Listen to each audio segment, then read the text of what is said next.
What is up, you guys? Sasha Boss here, and today I'm going to talk to you guys about my Spider-Man No Way Home review with spoilers.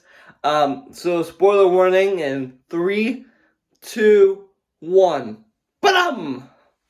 Okay, so spoilers for this movie. My spoiler review is going to be pretty lengthy, so sit tight, relax, and enjoy. Okay, so this movie sets us up beautifully for Doctor Strange: The Multiverse of Madness. It's the next movie right in line coming up with the MCU. That's what the whole transition of the movie is.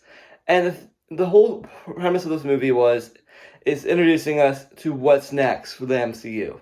And that's why this movie has a heart of gold. And that's why this movie has a soul like no other movie I've ever seen. This movie was one of the movies that you must check out in the theaters, and it's worth watching on Disney Plus when it comes out again.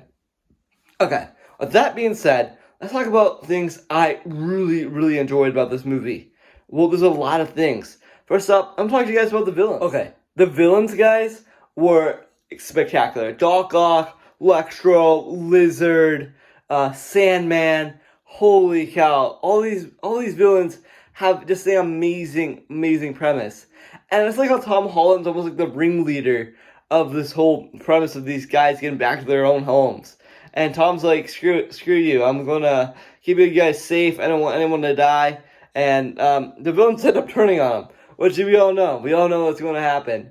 And I thought that was awesome, and it was just spectacular. Just the relationships building up with the villains in Doctor Strange, just capturing these villains, putting them in almost like their captivity. I thought that was awesome. It has all the villains from Sony and from Sony pretty much. I don't think really any Marvel villains from the MCU are included. But this movie was awesome. Another thing I really like this movie is the relationship between MJ and Tom Holland, which is Peter Parker. I thought this was a really special thing. It just seeing the whole bond of them, it just made me super happy. And I just like to see what's next for these characters. They just really brought me up. And I thought they just almost gave me a tear in the eye at the end. So, if I'm talking about spoilers, but holy cow, it just was a super sweet relationship, and then also including Ned in it. Finding out that Ned is actually a sorcerer was spectacular. I was not expecting that. Welcome to Doctor Strange: The Multiverse of Madness, my friend.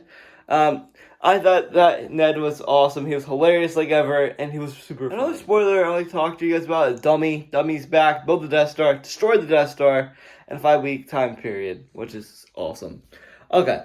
Another thing that really shocked me was the rumors were true.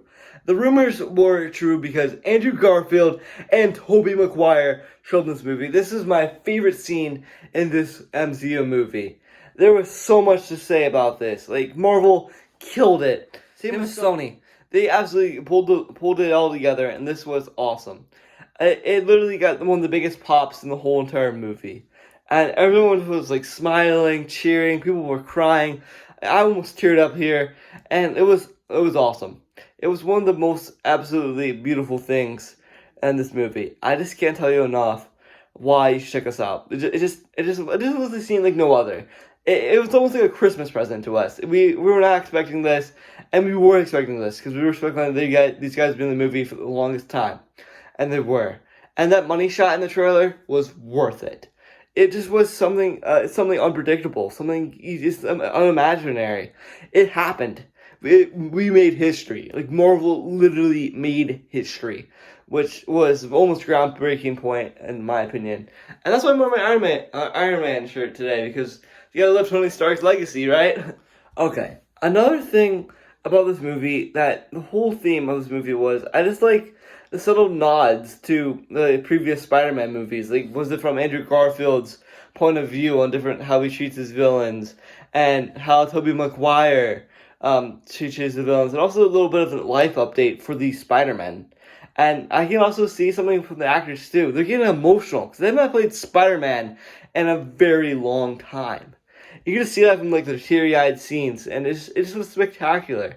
And one thing I just wish, my only gripe with this movie was, I wish they put a nod to their actual like actor names, like Toby and Andrew. Like, Ned will call them that because they can't keep them getting mixed up. It's like the callbacks to like the different villains, and how like Peter like figured out different cures from using the Tony Stark the Tony Stark technology at Happy Hogan's penthouse, which I thought was really cool. And then the whole fight scene, Aunt May's death was emotional.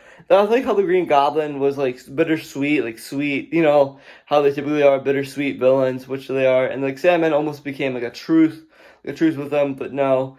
It just was a really excellent movie. The thing that I really enjoyed about the ending of the movie, it just was seeing Rhino and the multiverse cracking at the end. I was like, oh, it's coming, and it did. I think other people would be in the movie, in the multiverse madness, like different X-Men characters, maybe Venom. I'm not really sure, but this was awesome. And another thing I like too is how they cured all the villains. From the cure, they became like the humanity back. And that's what I liked. This movie had a message of triumph and hope, and just a message of this curiosity and adventure. And that's what I liked about this movie. It was everything you want. It's like everything in the kitchen sink. And the multiverse is starting now. Other than that, this movie was spectacular. And I'll put a picture on what I got at the end of the video. But I can't tell you enough how much I like this movie. There's so much to like, not a lot to hate, but there's so much to talk about. Before I go, I just want to tell you, ask you guys this one question. Did you guys enjoy the multiverse happening in this movie? Or what was your favorite part in Spider-Man No Way Home? And did you guys enjoy the movie? Well, I enjoyed it. It was a 10 out of 10 for myself, and I highly recommend it. And this, like I said, and my non-spoiler review is the cookie analogy. It just helps it out. It just really helps it out. Like, Doctor Strange was there, but not as like a mentor. He was there, it was almost like a supervisor, like Tony Stark was. And Happy Hogan was there too. Happy was there in a relationship with MJ, with Mary, what was her face? Aunt May was there too. And it just had everything I liked about it. Seeing the second auditorium, seeing Wong for a little bit was awesome. It just had so many characters that you really enjoy.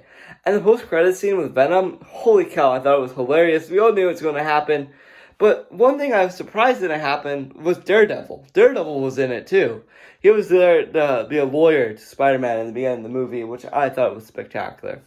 But hopefully you guys check this out for yourself. I don't want to spoil too much of the plot and things, but other than that, I'm out of here. And hopefully you guys have an amazing rest of your day, and hopefully you guys enjoyed Spider-Man No Way Home as much as I did.